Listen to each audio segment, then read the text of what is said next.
성도 여러분 안녕하십니까? 2023년 8월 11일 금요 새벽 말씀 함께 나누겠습니다. 함께 나누실 하나님 말씀은 예레미야서 18장 1절에서 12절까지입니다. 본문은 토기장이의 비유로 알려져 있습니다. 본문을 통해서 하나님께서 온 세계의 통치자요 주권자이신과 하나님 말씀에 순종할 때 심판을 면하게 됨에 대해 묵상하겠습니다. 첫째 묵상할 내용은 하나님은 온 세계의 통치자요 주권자이시라는 겁니다. 본문 1절에서는 여호와의 말씀이 예레미야에게 임하였다고 하셨습니다. 그리고 본문 2절에 보시면 너는 일어나 토기장이의 집으로 내려가라. 내가 거기에서 내 말을 내게 들려주리라 하시기로 라고 하였습니다. 하나님은 예레미야에게 일어나 토기장의 집으로 내려가라 하셨습니다. 그리고 그곳에서 하나님의 말씀을 들려주시겠다 하셨습니다. 하나님은 왜 토기장의 집에서 하나님 말씀을 들려주신다 하는 것입니까? 그렇게 하신 이유는 하나님이 실물 교육을 하려 하시기 때문이었습니다. 백문이 불여 일견이라 했는데 우리는 100번 듣는 것보다 한번 보는 것에 더 큰 영향을 받습니다.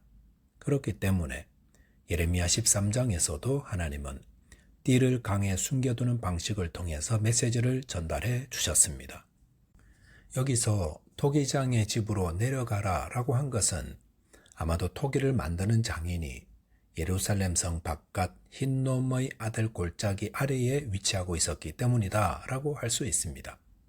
본문 3절과 4절에 보시면 내가 토기장의 집으로 내려가서 본즉 그가 농로로 일을 하는데 진흙으로 만든 그릇이 토기장의 손에서 터지매 그가 그것으로 자기 의견에 좋은 대로 다른 그릇을 만들더라 라고 하였습니다.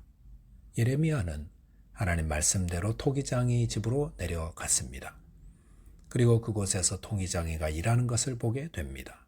토기장이는 농로라는 작업판 위에 진흙을 올려두고 그릇을 만들고 있었습니다. 예레미야가 그 과정을 유심히 보고 있었는데 한 번은 토기장의 손에 만들어진 그릇이 터지는 경우가 있었습니다. 그러자 토기장이는 지체 없이 그 진흙으로 다른 그릇을 만들었다고 했습니다. 그럴 때 본문 5절에 보시면 여호와의 말씀이 예레미야에게 임했습니다. 그리고 본문 6절에 보시면 여호와의 말씀이니라. 이스라엘 족속아 이 토기장이가 하는 것 같이 내가 능히 너희에게 행하지 못하겠느냐. 이스라엘 족속아 진흙이 토기장의 손에 있음같이 너희가 내 손에 있느니라 라고 하였습니다. 하나님은 토기장의 손에 만들어지던 그릇이 잘못되자 그 진흙으로 곧 다른 그릇을 만드는 것을 통해서 참으로 중요한 사실을 말씀하십니다. 그것은 진흙이 토기장의 손에 의해 좌지우지 되는 것처럼 이스라엘 족속도 하나님의 손에 있다라고 하셨습니다. 이를 통해 하나님은 하나님이 온 땅의 창조주요 주권자라는 사실을 다시금 말씀해주고 계시는 것입니다. 성도 여러분, 저와 여러분은 하나님의 손에 있는 진흙과도 같은 자들입니다. 하나님이 저희를 이렇게도 빚으시고 저렇게도 빚으셨습니다. 그 말은 우리는 모두 다 하나님의 작품이라는 것입니다. 우리의 외모가 어떠하든 우리는 다 하나님의 작품입니다. 그러니 한 사람 한 사람 모두 존귀하고 아름다운 분들입니다. 또한 우리 인생은 하나님이 빚어가고 계십니다. 지금까지 지내온 것 주의 크신 은혜입니다. 주님이 인도하신 결과라는 겁니다. 이렇게 온 땅과 또 나의 삶이 하나님의 손에 있다는 것을 아는 것 얼마나 중요합니까? 하나님의 손에 이 땅과 나의 삶이 있다면 우리는 어떻게 해야 하겠습니까? 하나님 말씀에 온전히 순종하는 자 되어야 합니다. 하지만 유다 민족은 그렇게 하지 않았고 자기 욕심, 자기 정욕을 따라 자기 마음대로 죄를 지으며 살았습니다. 우리가 하나님의 손에 있는 진흙과 같은 존재임을 아는 자는 그렇게 살지 못합니다. 온 세계는 하나님의 손에 있습니다. 하나님의 뜻대로 나라와 개인이 세워지기도 하고 허물어지기도 합니다. 저와 여러분께서 하나님이 온 땅의 통치자 되심을 믿음으로 하나님 말씀에 온전히 순종하는 자 되시기 바라겠습니다. 둘째로 묵상할 내용은 하나님 말씀에 순종할 때 심판을 면하게 된다는 것입니다. 본문 7절에 보시면 내가 어느 민족이나 국가를 뽑거나 부수거나 멸하려 할 때에 라고 하였습니다. 여기 보시면 한 민족과 국가를 뽑거나 부수거나 멸하는 것이 하나님이 하시는 이름을 밝히고 있습니다. 하나님은 모든 나라, 모든 민족의 흥망성쇠를 그 뜻대로 행하시는 분입니다. 본문 8절에 보시면 만일 내가 말한 그 민족이 그의 악에서 돌이키면 내가 그에게 내리기로 생각하였던 재앙에 대하여 뜻을 돌이키겠고라고 하였습니다. 하나님은 하나님이 언급하신 그 민족이 그의 악에서 돌이키면 하나님이 그에게 내리시기로 생각했던 재앙에 대하여 뜻을 돌이키신다라고 하셨습니다.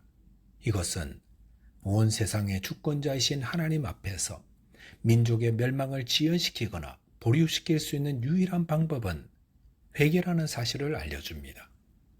요나서에서도 말씀드렸지만 하나님은 아무리 죄가 많은 민족이라 할지라도 진심으로 회개하면 그 민족에게 내리려 했던 심판을 유보하거나 거두시는 분입니다. 이것은 얼마나 놀라운 일입니까? 요나서에 나오는 니느웨 사람들 정말로 악한 자들이었습니다. 그들은 포로로 잡은 사람들의 가죽을 벗겨 죽이기도 하고 쇠꼬쟁이로 사람을 찔러 죽이곤 했던 악랄한 자들이었습니다. 그런 민족이 하나님의 심판을 받아 멸망하기를 모든 사람들이 다 학수고대하고 있었던 것 당연한 일 아니겠습니까? 그런데 요나를 통해 하나님이 이 니느웨를 심판하실 것이라는 말씀을 들었을 때에 니느웨의 왕으로부터 모든 백성은 회개하였습니다. 그러자 하나님이 그 민족에게 내리려 하셨던 진노와 심판을 유보하셨습니다. 물론 이 사실을 보고 요나는 길길이 뛰며 분노하였지만 니느웨 사람들로서는 얼마나 다행이고 감사한 일입니까? 하나님은 멸하시기로 생각하셨던 악한 민족이 자기 죄를 회개하며 돌이킬 때에 기꺼이 용서하시는 자비로우신 분입니다. 그렇기 때문에 모세는 시편 103편 8절에서 여호와는 자비로우시며 은혜로우시며 노하기를 더디하시며 인자하심이 풍부하시도다 하였습니다. 하나님은 이 땅에서 아무리 큰 죄 가운데 있는 자라 할지라도 그가 자기 죄를 회개하며 하나님께 돌아오면 기꺼이 받아주시는 분입니다. 성도들이 잊지 말아야 할 것이 있습니다. 그것은 자기 죄를 회개하는 자에게는 하나님의 용서하심과 자비와 은혜가 내려진다는 것입니다. 본문 9절 10절에 보시면 내가 어느 민족이나 국가를 건설하거나 심으려 할 때에 만일 그들이 나 보기에 악한 것을 행하여 내 목소리를 청종하지 아니하면 내가 그에게 유익하게 하리라고 한 복에 대하여 뜻을 돌이키리라 하셨습니다. 여기 보시면 하나님은 악을 행하며 하나님 말씀에 청종하지 않는 자에게는 그들에게 내리려 했던 복을 거두어 들이신다 했습니다. 이것은 하나님이 세우시는 나라나 민족은 하나님의 말씀을 듣고 순종하는 자라는 것을 알려주십니다. 본문 11절에 보시면 그러므로 이제 너는 유다 사람들과 예루살렘 주민들에게 말하여 이르기를 여호와의 말씀에 보라 내가 너희에게 재앙을 내리며 계책을 세워 너희를 치려 하노니 너희는 각기 악한 길에서 돌이키며 너희의 길과 행위를 아름답게 하라 하셨다 하라 하였습니다.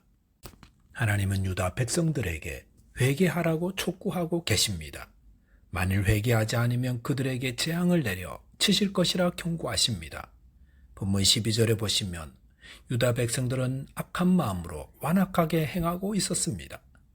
이렇게 악한 자들이 하나님의 말씀을 듣고 각기 악한 길에서 돌이키면 어떻게 됩니까? 하나님의 은혜를 잊게 됩니다. 누구든지 하나님의 회개하라는 말씀을 듣고 그 죄에서 돌이켜 회개함으로 그 길과 행위를 아름답게 하면 하나님 앞에서 은혜를 잊고 영생을 얻는 자 됩니다.